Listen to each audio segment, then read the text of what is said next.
Assalamualaikum warahmatullahi taala wabarakatuh. Alhamdulillah wassalatu wassalamu ala sayyidina Muhammad wa ala alihi wa sahbihi ajmain.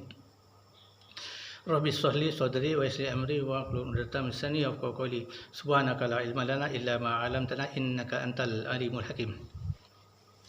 Pertama-tama kali marilah kita bersyukur kehadrat Allah Subhanahu wa taala kerana dengan limpah kurnianya kita masih lagi hidup dalam lingkungan iman Islam dan ihsan. Dan sama-sama kita sentiasa bertaubat kepada Allah Ta'ala akan segala dosa yang telah kita lakukan, sama ada kita sedar ataupun tidak.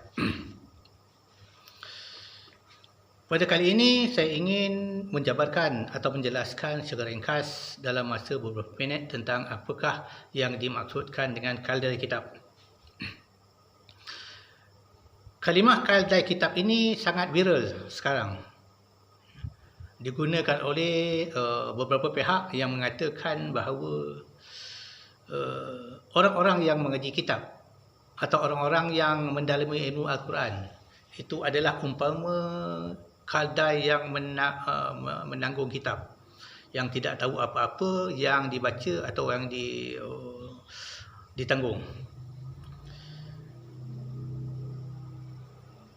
Ia viral di dalam laman-laman maya seperti Facebook, WhatsApp dan lain-lain.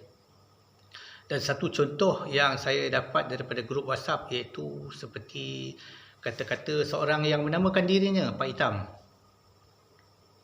Kita tidak tahu itu apakah itu nama asli ataupun nama samaran, tapi kemungkinan besar adalah nama samaran dan ia tidak pun meletakkan wajahnya. Screenshot atau tangkap layar mesej tersebut dan saya sertakan di sebelah. Saya tidaklah berniat atau bertujuan untuk mencela atau menghina ataupun merendah-rendahkan sesiapa pun, tetapi hanyalah untuk menjabarkan kebenaran apakah yang dimaksudkan dengan kaldai kitab. Baik, kita buka Al-Quran, ya, surah Al-Jumu'ah ayat 5. Ayat 5 . Kita bacakan ya ayatnya. A'udzubillahi minasyaitonirrajim. Bismillahirrahmanirrahim.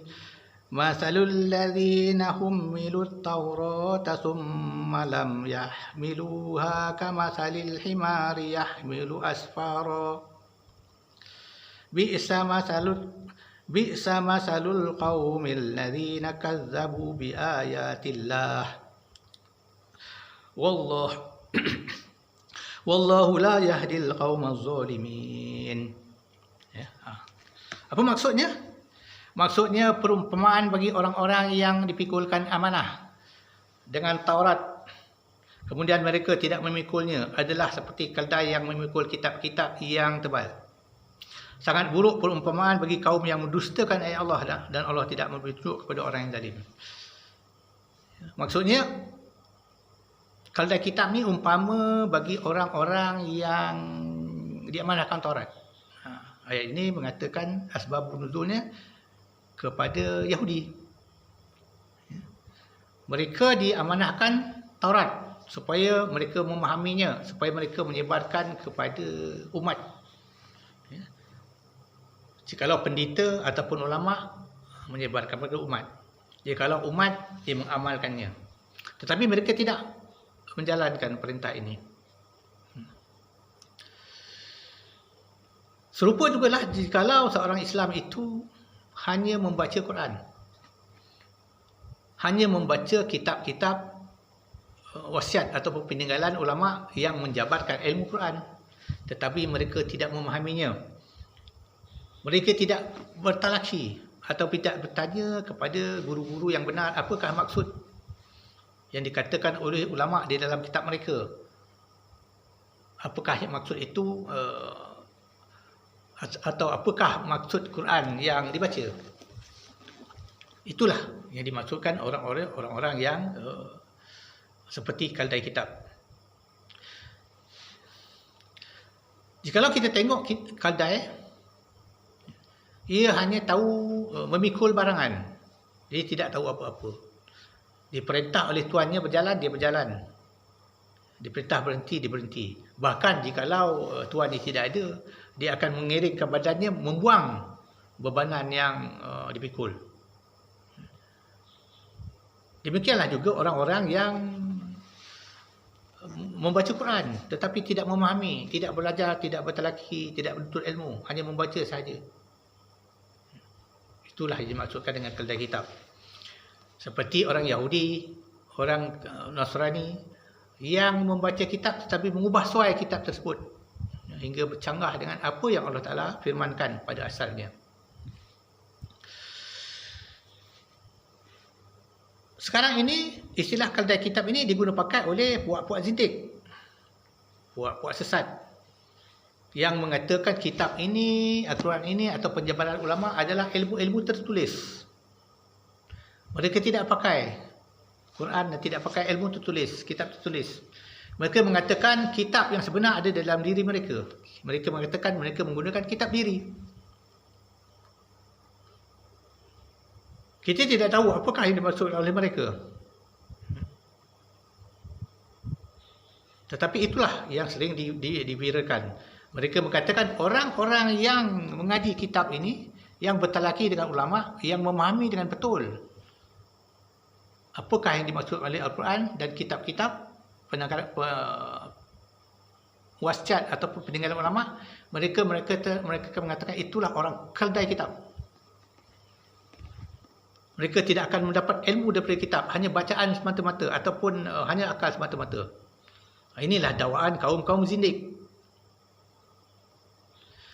Sedangkan Allah Ta'ala telah mengatakan dalam Al-Quran, mafhumnya, hendaklah kamu bertanya kepada ahli ilmu jika kamu tidak mengetahui.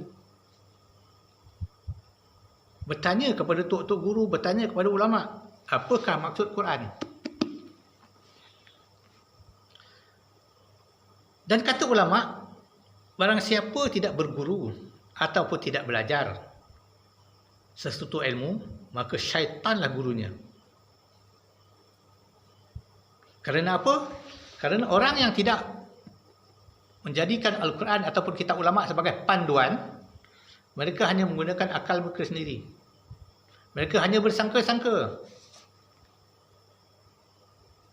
Di sinilah syaitan memasukkan jarum, membisik-bisikkan tafsiran sesuatu yang mereka fikir atau mereka nak cari.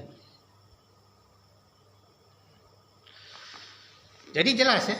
Jelas maksudnya keldai kitab itu adalah orang yang tidak memahami kitab, tidak bertalaki dan tidak belajar, kemudian memikir-mikir apakah maksud kitab, maksud Quran, ya, dengan akal mereka sendiri, tanpa berpandukan sistem ilmu yang betul.